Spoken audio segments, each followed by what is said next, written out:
بسم اللہ الرحمن الرحیم۔ السلام علیکم پیارے دوستو، یہ سال 1946 کی ابتدا تھی۔ اردن کے علاقے میں کچھ چرواہے اپنی بکریاں چرا رہے تھے۔ پاس میں کمران تہذیب کا علاقہ تھا جہاں کچھ غاریں تھی۔ چرواہوں نے وقت گزارنے کے لیے آس پاس پتھر پھینکنا شروع کیے۔ ان میں سے ایک پتھر کھائی میں موجود ایک غار کے اندر گیا، جہاں سے ایک تیز آواز آئی جیسے گفا کے اندر کچھ ٹوٹ گیا ہو۔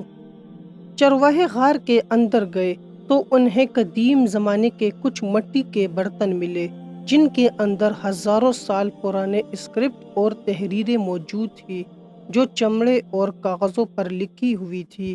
آس پاس کے علاقوں کو جب آرکیولوجسٹ نے تلاش کیا تو وہاں 900 قدیم تختیاں پائی گئی جنہیں آج بک آف اینوک کہتے ہیں۔ یہ کتاب تاریخ انسانی کی عجیب و غریب اور بالکل الگ کہانی بیان کرتی ہے، جس میں طوفان نوح تک کی انسانی تاریخ لکھی ہے، جن میں خاص طرح کی مخلوقات کا ذکر ہے۔ یہ کتاب آخر کس نبی پر اترا اور اسے بائبل سے الگ کیوں کر دیا گیا؟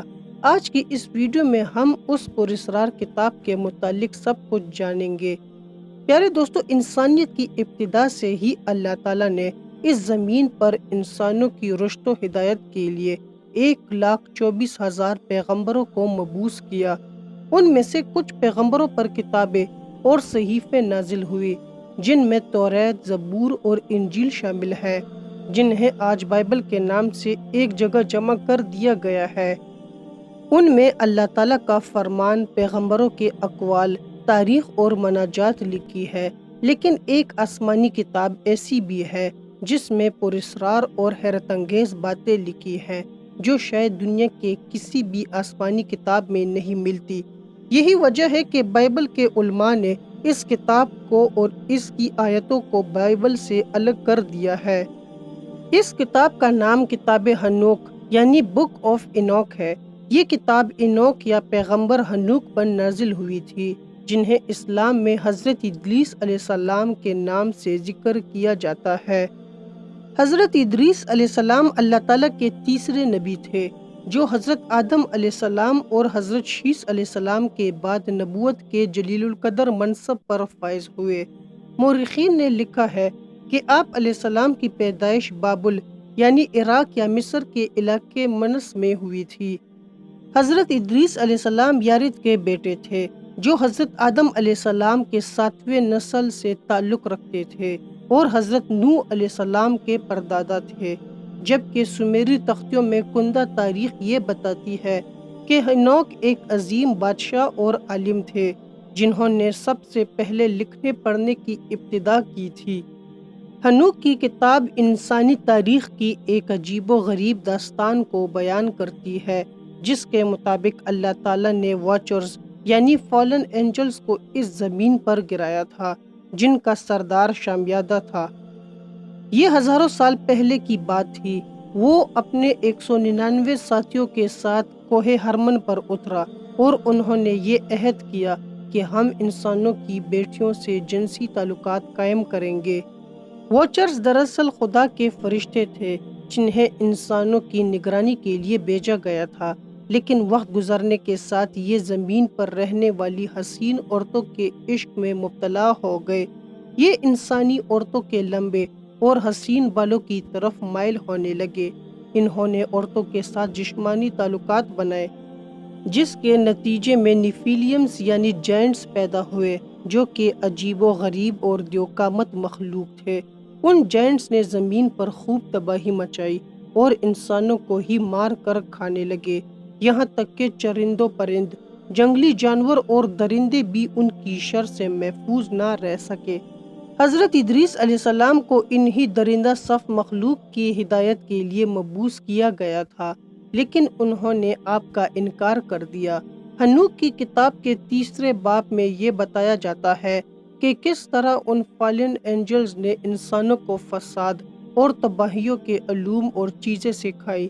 مثلاً عزازیل نے انسانوں کو تلواریں، خنجر اور ہتھیار بنانا سکھایا۔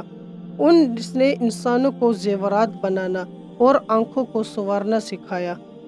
ان سب کاموں کی وجہ سے انسانوں میں برائی اور بدکاری پھیل گئی۔ اس طرح شامیازہ نے جادو کرنا سکھایا، امروز نے ستاروں کے علم اور کوکابیل نے علم فلکیات سکھائی۔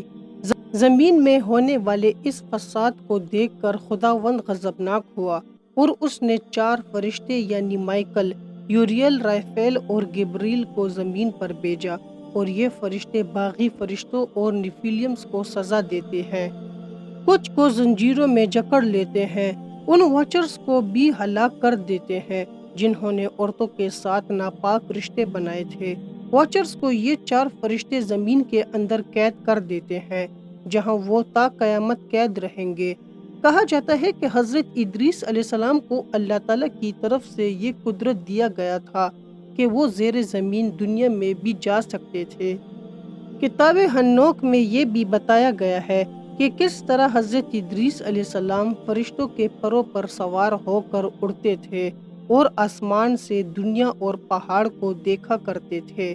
ہنوک کے گزارش کرنے کے باوجود خداوند نے فیصلہ کیا تھا کہ زمین پر ایک عظیم سیلاب آئے گا جس سے تمام نیفیلیمز اور دیوقامت مخلوق ختم ہو جائیں گی اور زمین کو ان کے وجود سے پاک کر دیا جائے گا۔ لہٰذا حضرت ادریس علیہ السلام کے پوتے حضرت نوح علیہ السلام کے زمانے میں یہ عذاب آیا جس میں تمام دیو اور نیفیلیمز کو ہلاک کر دیا گیا، اور حضرت نوح علیہ السلام نے جن پاک مخلوقات کو اپنی کشتی میں سوار کیا تھا وہ باقی بچے، جن سے دنیا میں دوبارہ انسانیت کی ابتدا ہوئی۔